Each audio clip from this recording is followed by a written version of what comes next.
Bismillahirrahmanirrahim. Pada kesempatan kali ini kita coba untuk saya perkenalkan pada teman-teman semuanya tentang hasil-hasil output dari desain pembelajaran yang kita pelajari selama satu semester ini ya. Yang pertama itu ada kalender pendidikan. Coba kita buka dulu kalender pendidikan seperti ini, kalender pendidikan ini. Teman-teman nanti akan bisa membuat membuat kalender pendidikan di sini. Ini tipe dari Excel ya teman-teman. Ini seperti yang kita pelajari, ada beberapa bagian-bagiannya di sini. Hari aktif ya, ini hari aktif ini. Ini yang putih ini hari aktif. Ini juga hari-hari aktif. Kemudian yang yang diwarnai ini mungkin hari-hari libur ya. Ini hari libur, kita masuk dan seterusnya. Jadi seperti yang kita pelajari di kalender pendidikan, bahwa kalender pendidikan itu harus terlebih dahulu kita sisihkan ya bagian hari-hari untuk liburnya terlebih dahulu. Maka kita kurangi liburnya dari mungkin dari 1 tahun itu berapa hari liburnya ya. Kemudian setelah itu nanti sisanya ini adalah hari aktif. Oke, maka teman-teman akan membuatnya seperti ini, mulai dari ini ya. Mungkin coba saya highlight biar mudah. Warnanya warna hijau, kuning saja. Ini ya, dari belum jadi. Ini dari warna kuning mungkin. Ini ya, Juli ya. Karena awal mula tahun ajaran baru itu kan dimulai di bulan Juli ya, kira-kira seperti itu. Mulai penerimaan mahasiswa baru, mulai libur akhir tahun, hari pertama masuk sekolah, rapat evaluasi bulanan guru, dan seterusnya itu dimulai di bulan Juli ini. Kemudian baru nanti bulan Agustus ini bisa dimulai untuk hari pembelajaran KBK ya. KBM, kegiatan belajar mengajar. Seperti ini sampai Agustus, ini bulan 1, ini bulan kedua, kemudian bulan ketiga, ini bulan keempat, terusnya sampai nanti teman-teman akan membuatnya hingga di bulan Juli kembali gitu ya. Bulan ke 12 yang ini. Nah, nanti keterangan-keterangannya sudah ada, teman-teman akan kita bimbing untuk membuat seperti ini. Minimal teman-teman mempunyai pengalaman ya untuk membuat seperti ini. Kemudian dalam kalender pendidikan contohnya seperti ini. Kemudian kita buka lagi mungkin dari SK dan KD ya. Baik, teman-teman bisa lihat bareng-bareng di sini. SK, KD. Ini SK. Ini SK, teman-teman, dan ini KD. Ini bisa disebut dengan TIU. Oke, yang ini disebut dengan TIK. Tujuan pembelajaran, tujuan instruksional umum, tujuan instruksional khusus. Bedanya hanya di sini. K dan U. U itu umum ya, bentuknya belum khusus. Bentuknya masih sangat umum sekali. Kalau khusus itu ya khusus ya. Nah, caranya seperti apa atau gambarnya seperti apa? Gambarannya ini ya. Tujuan pembelajaran umum itu contohnya siswa mampu memahami wacana lisan. Ini umum sekali. Wacana lisan itu materi-materi yang dari lisan, mungkin bisa audio ya kan, bisa rekaman, kemudian bisa apalagi rekaman kaset, MP3 dan seterusnya. Nah, tujuan umumnya itu. Lalu tujuan khususnya apa? Yang kita bisa lihat, yang kita bisa tangkap dari lisan itu apa? Kan suara. Oke, berarti kira-kira suara, bunyi ya. Bunyi apa? Yang keluar dari lisan kita itu kan bisa kata, bisa kalimat, bisa apalagi frasa nih ya, bisa kata, bisa frasa, bisa kalimat, atau bisa suatu alinea, ya kan. Nah, ini yang disebut dengan khusus. Umumnya adalah wacana lisan, lisan itu umum. Kemudian khususnya itu adalah apa? Adalah mungkin kata, kalimat, kemudian alinea dan seterusnya.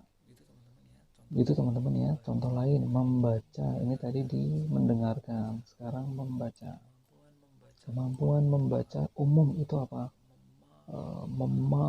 Memahami, okay, berbagai ragam teks tulis.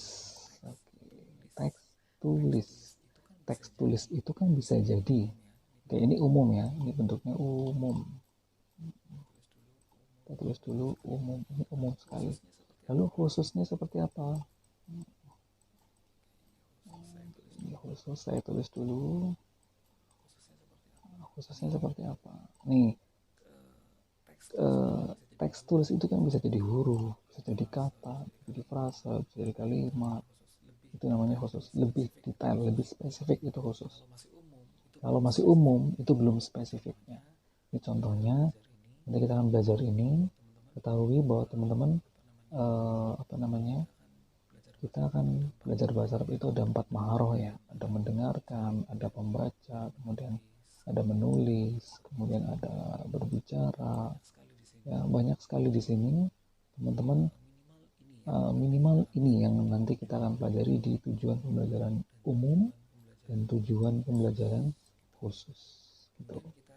Kemudian saya coba untuk mengenalkan dengan prota. Bentuk prota itu seperti apa sih? Baik, prota itu seperti ini teman-teman. Contoh ya, prota. Coba dengan merah mungkin. Merah. Oke, prota itu terdiri dari standar kompetensi. Standar kompetensi tadi SK. SK itu adalah TIU, tujuan pembelajaran umum. Bentuknya masih umum banget. Maka kalau tadi mendengarkan, maka bisa jadi mendengarkan apa? Mendengarkan wacana lisan. Ya, membaca apa? Membaca berbagai ragam teks tulis. Kemudian menulis apa? Menulis menulis kembali apa yang dipikirkan, apa yang dirasa, dan apa yang dialami. Oke, apa yang dirasa, apa yang dipikirkan kan banyak ya. Bisa jadi itu cerita, bisa jadi itu kejadian jelek, bisa jadi itu kebahagiaan. Itu teman-teman ya. Ini umum, masih umum banget. Pengalaman kan sama.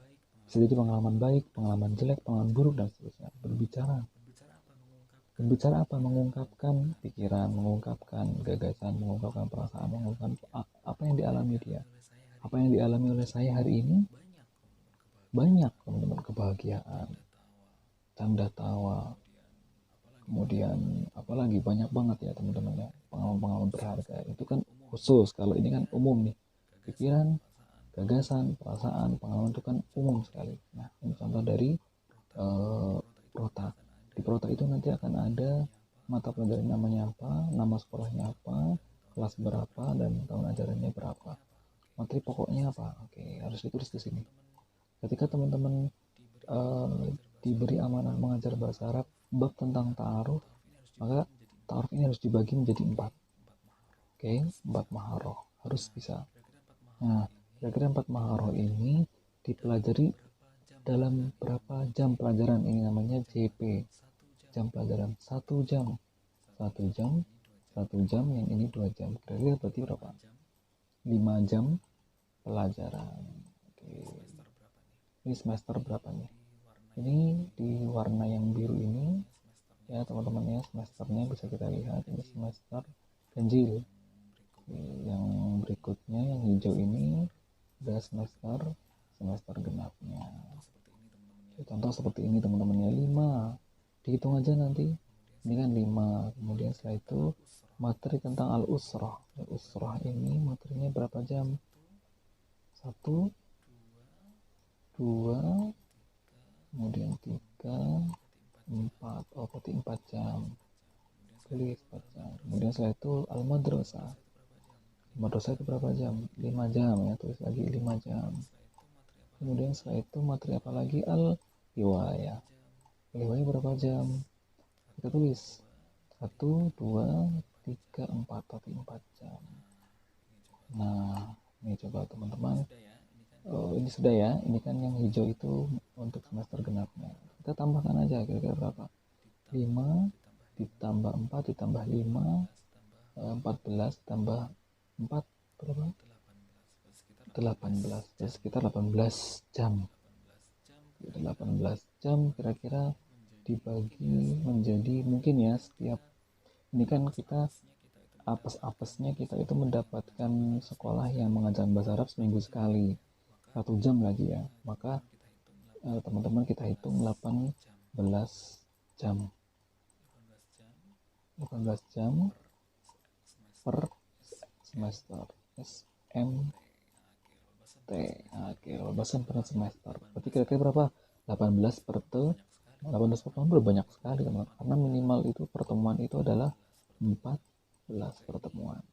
Maka ini sudah sangat masuk sekali ya teman-teman ya.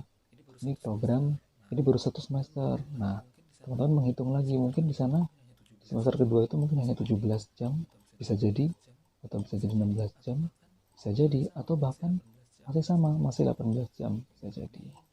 Begitu. Ini per semester. Oke, ini per semester, berarti ini yang dinamakan dengan prota, program tahunan. Gitu teman-teman ya. Ini teman-teman nanti akan membuat seperti ini juga. Kemudian coba kita akan beralih ke materi yang lain, prosem. Lebih detail ya teman-teman ya. Tadi kan 1 tahun. Ini coba lihat. Wow. Kita coba lihat dulu ya. Program semester. Semester ini ada nama madrasahnya apa, mata pelajarannya apa, kemudian kelasnya kelas berapa. Di sini yang menjadi pembeda antara prota dan prosem adalah ketika di prota itu kan hanya ada standar kompetensi, maka di program semester di prosem itu harus ada kompetensi dan ada standar kompetensi dan harus ada kompetensi dasar. Duanya disebutkan di sini. Maka lebih panjang ini ya di sini. Coba kita ketahui bahwa SK tujuan umumnya apa yang akan dipelajari secara umum oleh anak itu apa? Memahami wacana lisan. Wacana lisan itu bentuknya kayak apa? Bisa jadi lisan itu kan lisan kita bisa mengungkapkan, mengeluarkan kata, mengeluarkan frasa, mengeluarkan kalimat kan gitu. Nah, kalau kasih waktu yang ada tadi di prota dimasukin ke sini jam pelajaran, 1 jam pelajaran. Kapan itu? Nah, kita teman-teman harus tahu bulannya ini 1, 2, 3, 4, 5, 6. Oh, berarti 1 semester itu ada 6. 1 semester itu ada 6 bulan. Maka untuk mengajarkan materi tentang apa ini? Materi tentang memahamkan wacana lisan. Hanya cukup memahami itu hanya 1 jam pelajaran. Kapan? Di bulan Juli, di minggu ke-3 di sini. Oke teman-teman, paham ya? Oke, contoh yang kedua misalkan standar kompetensi apa? Standar kompetensi adalah tujuan pembelajaran yang umum, bentuknya masih sangat umum banget, belum spesifik. Contoh, memahami apa yang dipahami, ragam teks tulis. Memahami teks tulis. Teks tulis apa aja? Teks tulis itu bisa jadi huruf, ya kan? Teks tulis bisa jadi kata, bisa jadi frase, dan bisa jadi kalimat. Teks tulis itu, teman-teman, teks tulis itu kan teman-teman bisa mempelajari juga apa? Memahami maknanya. Kan gitu teman-teman ya. Memahami, oh ini hurufnya, oh ini kata, oh ini bentuk frase, oh ini bentuk kalimat. Dan teman-teman juga bisa memahami maknanya. Ini akan dilakukan dalam 1 jam pelajaran. Kapan itu? Di minggu ke-4. Terus teman-teman sampai bawah nih. Sampai bawah. Oh, sudah ya, sudah. Ini detail sekali. Yang kuning, yang putih, kuning ini yang kuning ini adalah hari aktifnya. Ada di sini ada mid semester, ya. Ini kemudian setelah itu ada ulangan harian di sini, penilaian akhir semester di sini, liburan di sini. Itu semua sudah detail sekali. Teman-teman nanti akan membuat seperti ini. Contohnya, program semester ini genap. Yang tadi ini adalah program semester ganjil, yang ini adalah genap. Coba saya kecilkan biar terlihat semuanya. Oh, gini ya teman-teman ya, bayangkan. Teman-teman akan membuat seperti ini. Dan luar biasa banget kalau teman-teman bisa membuat ini. Contoh saja, teman-teman pasti bisa. Harus bisa. Baik, ini yang bisa saya jelaskan. Kemudian coba kita beranjak ke silabi. Silabus, saya ulang. Silabus itu bentuk jamak, kalau silabi itu bentuk mufrad. Silabus itu atau silabi ini lebih gambaran detailnya, lebih khusus dari sekedar prosem. Di silabi ini ada masih sama unit pendidikannya apa, mata pelajarannya apa, kelas berapa, semester berapa, kompetensi inti. Yang ditulis di sini itu adalah kompetensi inti. Kompetensi inti itu adalah apa? Ini kompetensi inti itu bahasanya ini ya, K13. Kalau SK, kalau SK standar kompetensi itu bahasanya kurikulum berapa? K T S P. Sama saja, intinya sama saja ya teman-teman. Ditulis di sini apa bentuk kompetensi intinya di TIU ya. TIU-nya tadi apa? Menghargai, oke. Menghargai, menghayati, kemudian setelah itu memahami dan menerapkan. Oke. Setelah memahami, menerapkan. Setelah itu baru mengolah, menyaji dan menalar. Berarti ini tingkatannya, levelnya naik ya teman-teman ya, dari mulai 1, 2, 3, 4. Semakin tinggi maka semakin lama maka semakin tinggi yang harus dikuasai oleh siswa itu. Ini semakin tinggi jenjangnya, naik gitu. Kemudian juga tidak luput teman-teman harus menyajikan juga kompetensi dasar. Kompetensi dasar, saya ulang sekali lagi, kompetensi dasar itu tujuan pembelajaran khusus yang spesifik. Contoh misalkan tadi ya sudah dicontohkan ya teman-teman ya. Kemudian indikator itu hasil yang akan ditelurkan ketika kita mengajarkan identifikasi bunyi ujaran kata, bunyi frase atau bunyi kalimat apa. Siswa mampu menunjukkan tulisan sesuai atau gambar sesuai dengan kata, frase dan kalimat. Kemudian jangan lupa materinya apa. Kan kata, frase, kalimat kan banyak ya teman-teman. Nah, kita akan batasi dalam materi itu. Materi apa? Materi ta'aruf, materi usroh, materi madrasah, dan materi riwayah. Teman-teman juga harus menyertakan di kolom yang baru adalah apa? Kegiatan pembelajaran. Kegiatan pembelajarannya itu seperti apa? Tatap muka, oke. Ngapain saja urutannya? 1. Siswa mengamati pelafalan kata. Siswa menirukan, habis mengamati, diamati dulu kemudian baru ditirukan. Setelah ditirukan, baru siswa mengamati gambarnya. Oh, apa yang didengar itu harus sesuai dengan apa yang dilihat. Kemudian setelah itu, setelah kegiatan mengamati, maka ada kegiatan menanya. Kegiatan kognitif semua teman-teman ya. Ini kegiatan kognitif. Setelah menanya apa saja ini dibaca sendiri nanti ya. Kemudian setelah menanya mencoba. Kalau sudah ada gambaran, sudah mendengar gambaran, teman-teman harus bisa mengajak siswa itu untuk mencoba. Kemudian setelah itu menalar.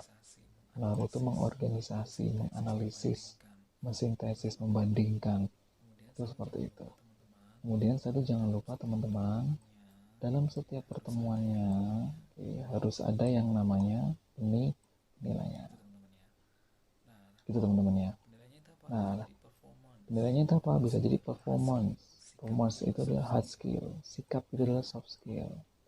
Nah, 1, 2, 3, 4 materi ini akan diajarkan. Setiap pertemuannya itu satu jam pelajaran. Berarti ta'aruf 1 jam, usroh 1 jam, madrasah juga 1 jam, hiwaya juga satu jam. Dan harus disertakan juga apa? Sumber dan alatnya, bahannya apa, medianya apa, papan tulis. Oke lah, sekarang mungkin kalau di offline masih relevan, tapi kalau di online sudah tidak menggunakan papan tulis. Buku paket, PDF lah ya kalau bisa ya, jangan buku paket. Kamus, oke, kamus online sekarang, laptop harus menjadi sebuah harga mati sekarang di era seperti ini. Proyektor tidak harus ya. Audio, alat peraga banyak ya teman-teman, udah mempelajarinya di bab media. Oke, banyak banget sini teman-teman. Nah, ini teman-teman yang bisa disampaikan ya. Harus ada kompetensi dasarnya, indikatornya apa, materi pokoknya yang diajarkan apa saja. 1, 2, 3, 4. Apa kegiatan pelajarannya, ngapain aja. Setiap ta'aruf ini harus ada mengamati, harus ada menanya, harus ada mencoba, harus ada menalar. Terus kemudian usroh. Untuk mengajarkan usroh, maka guru harus terlebih dahulu mengajarkan bagaimana mengamati, bagaimana mengajak siswa untuk bertanya, mengajak siswa untuk mencoba, mengajak siswa untuk menalar, mensintesis, ya, membandingkan dan seterusnya. Oke, ini di silabi. Silabi itu dibuat untuk berapa pertemuan ini? Ganjil, berarti 14, atau katakan tadi minimal 14 meeting. Ya. Berarti silabi ini dibuat untuk 14 meeting. Coba kita lihat di sini berapa meetingnya. Lihat aja materinya. Setiap materi, oke, ini ada 4 materi. Kemudian setelah itu ada materi yang lain ya di sini.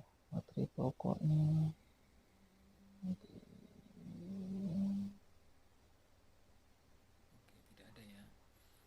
Oke, tidak ada ya. Berarti memang 4 materi ini akan diajarkan dalam waktu apa? Dalam waktu 1 semester.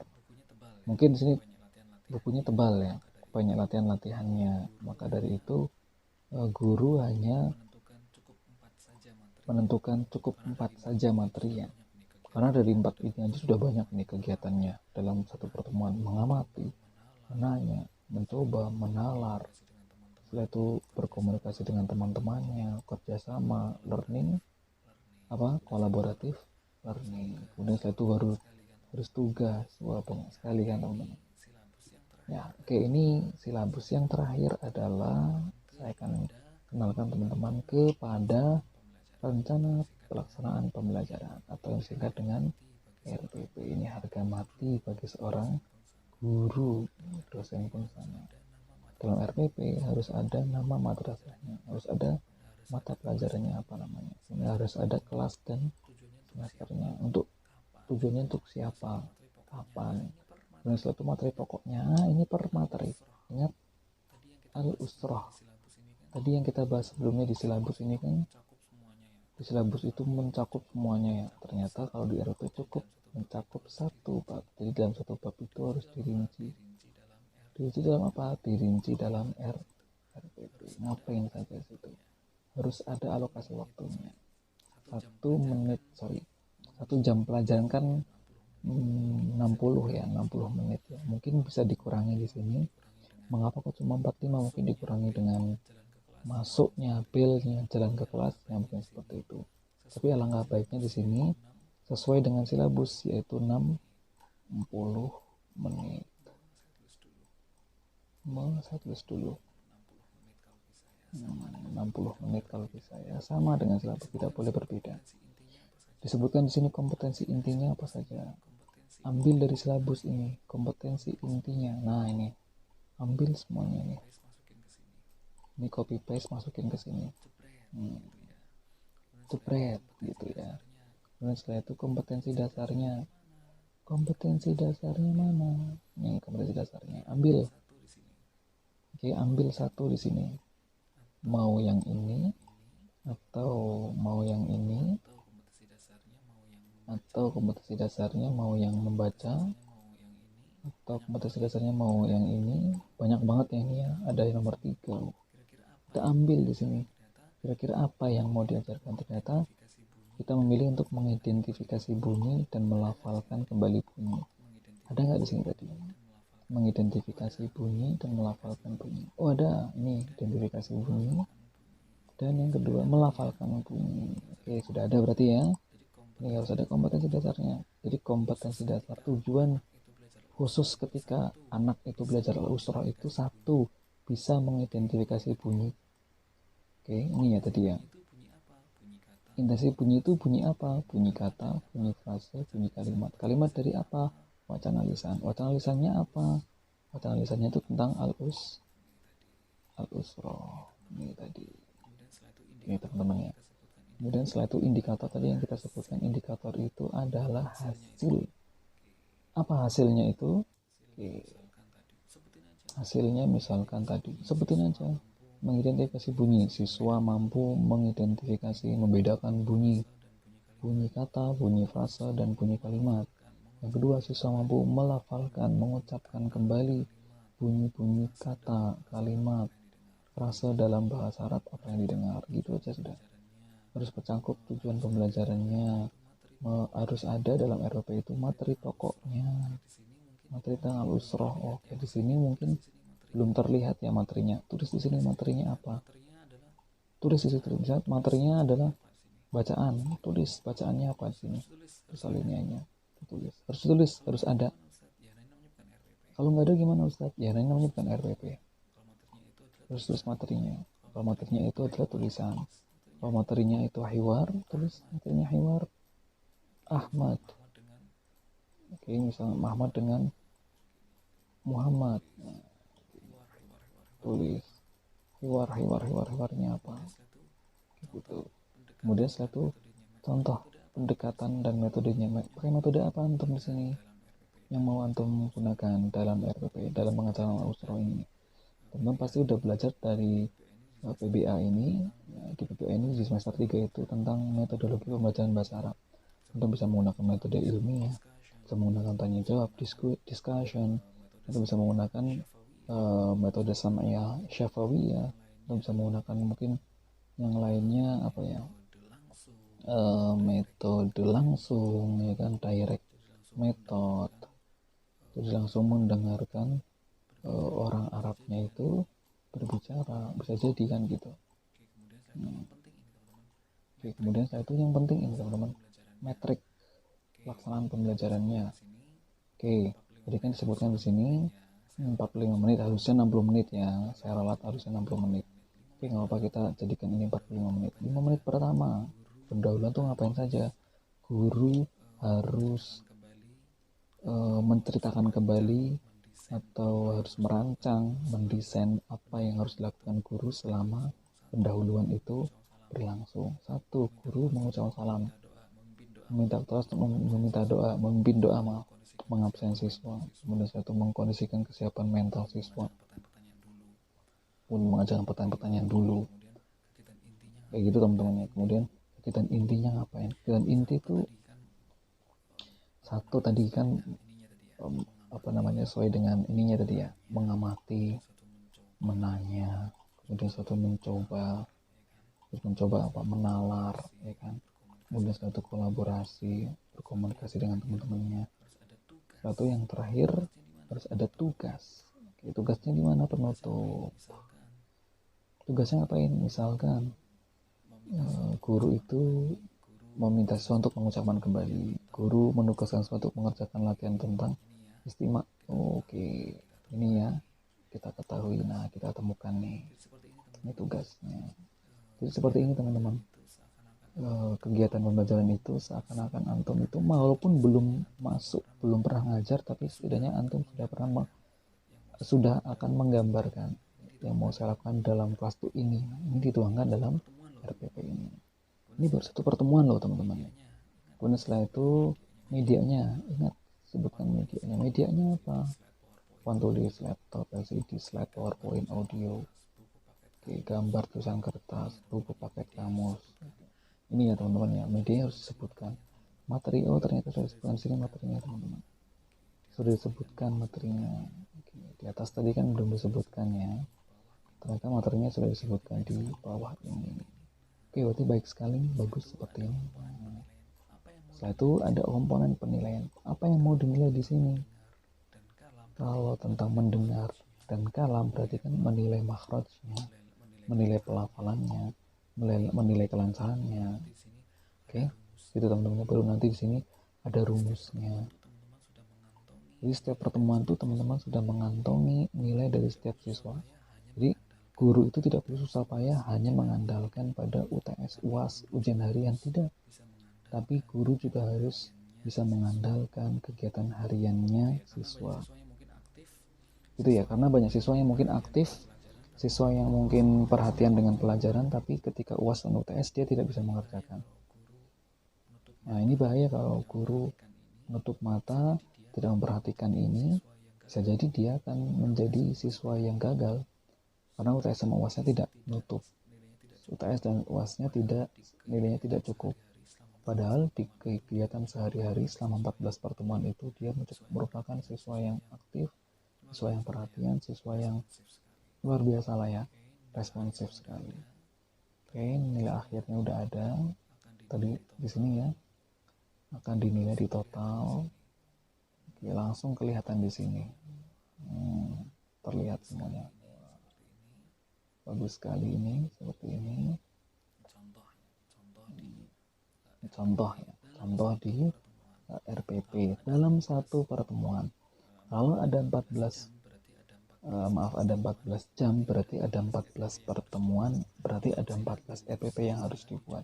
Kalau silabus atau silabi cukup dibuat dalam satu halaman saja, seperti ini. Maaf, bukan satu halaman, satu lembar sheet ya, satu lembar satu lembar kerja. Mungkin bisa berhalaman-halaman di sini. Tapi kalau RPP ini mungkin bisa berapa halaman? Ini ada 11 halaman. Hanya satu pertemuan, yaitu materinya tentang al-usrah. Tadi di silabus kita katakan ada ta'aruf, ada madrasah, ada hiwayah.